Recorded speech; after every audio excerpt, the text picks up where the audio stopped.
Fala pessoal, tudo beleza? Sejam muito bem-vindos aqui ao meu canal. Sou o professor Pedro Coelho e no vídeo de hoje eu vou falar sobre um interessantíssimo tópico, um interessantíssimo tema, na verdade, dois temas atrelados à perda do cargo da função pública, vinculado à ideia de condenação criminal, ou seja, decorrente de um efeito extrapenal da condenação criminal.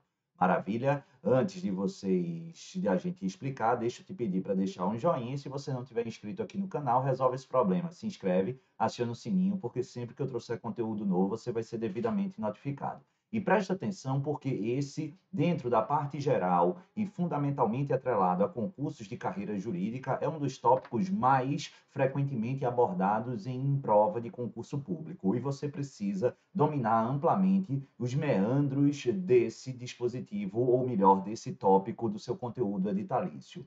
Dentre os vários efeitos decorrentes da condenação criminal, nós temos aqueles atinentes à seara penal e os ditos, os chamados efeitos extrapenais, que impactam outras searas do campo jurídico. E entre esses efeitos extrapenais, destaca-se, sem dúvida alguma, a perda do cargo ou da função pública ou mesmo do mandato eletivo. E, notadamente, no artigo 92, inciso 1º do Código Penal brasileiro, a gente tem justamente esse efeito. Esse é um efeito automático, em vias gerais, não. Esse artigo 92, inciso 1º, aplicável aos crimes aos quais a gente vai se referir aqui, ele exige uma expressa motivação, fundamentação por parte do magistrado. Se ele nada falar, se ele não fizer consignar isso no bojo da sua sentença condenatória, é porque esse efeito ele não se aperfeiçoará à luz do caso concreto. É idôneo, de acordo com esse dispositivo, o juiz, de maneira fundamentada, indicar como efeito extrapenal a perda do cargo, da função pública ou do mandato eletivo, quando estivermos diante de uma pena privativa de liberdade aplicada igual ou superior a 1 ano,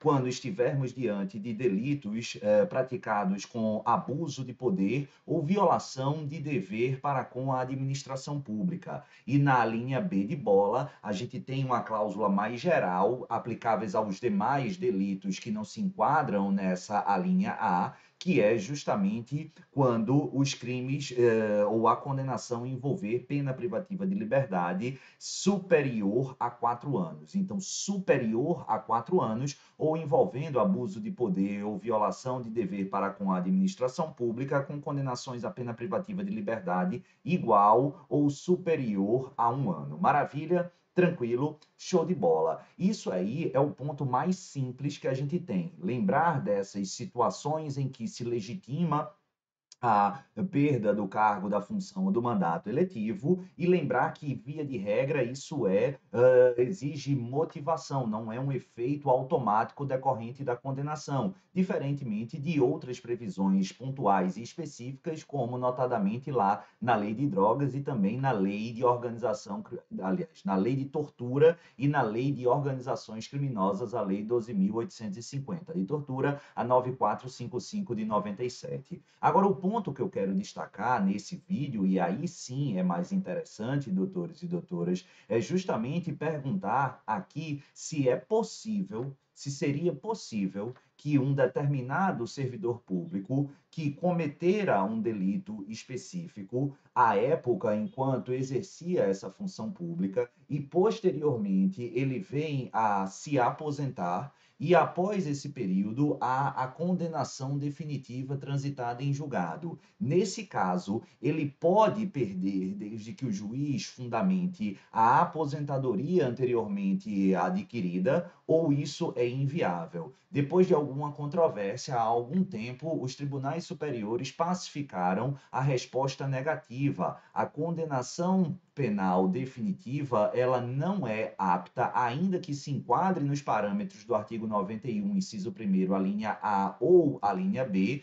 para demandar ou gerar, como efeito decorrente dessa condenação, a perda ou a cassação da aposentadoria. E isso porque, na visão dos tribunais, há um duplo fundamento. Primeiro, a aposentadoria aqui enxergada é justamente um ato jurídico perfeito, se perpetuando à luz da segurança jurídica de forma definitiva. E para que haja uma rescisão, uma cassação, é preciso estabelecimento de um vínculo legal expressamente estabelecido e existente. No entanto, quando a gente vai olhar os efeitos extrapenais, a legislação criminal silencia sobre a cassação de aposentadoria como um efeito decorrente dessa condenação. Se limita a referir aqui, como a gente viu, a perda do cargo, da função pública ou do mandato eletivo. Nessa ótica, como nós sabemos, a legislação penal e processual penal deve ser lida e interpretada à luz da legalidade estrita, não sendo correto aplicarmos uma extensão da sua abrangência para agraciar e abarcar, naturalmente, situações não contempladas na lei, como é fundamentalmente aqui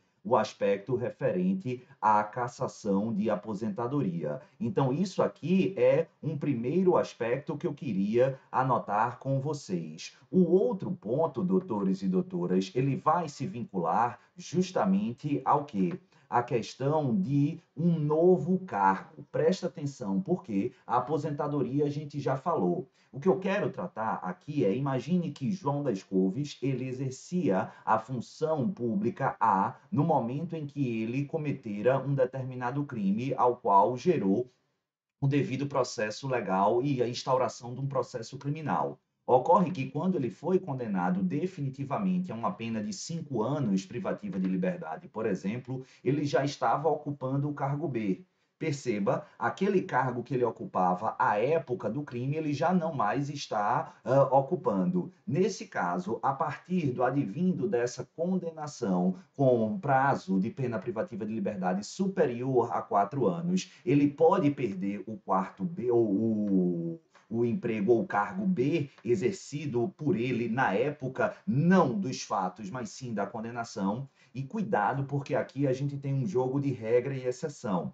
A regra, presta atenção, é mais uma vez a resposta negativa. Por quê? Porque o que o legislador quis apontar no artigo 92, inciso 1º, foi a perda do cargo, da função ou do mandato eletivo exercido à época dos fatos praticados. Se esse cargo é um outro diverso daquele, não há lógica, nexo, vinculação a justificar essa perda, salvo conforme o próprio STJ estabelece, por exemplo, no recurso especial 1.452.935 lá de Pernambuco, a possibilidade de o juiz, no caso concreto, de forma motivada, demonstrar que aquele cargo B guarda íntima vinculação no seu exercício às funções por ele realizada na época dos fatos praticados, quando exercia o cargo A.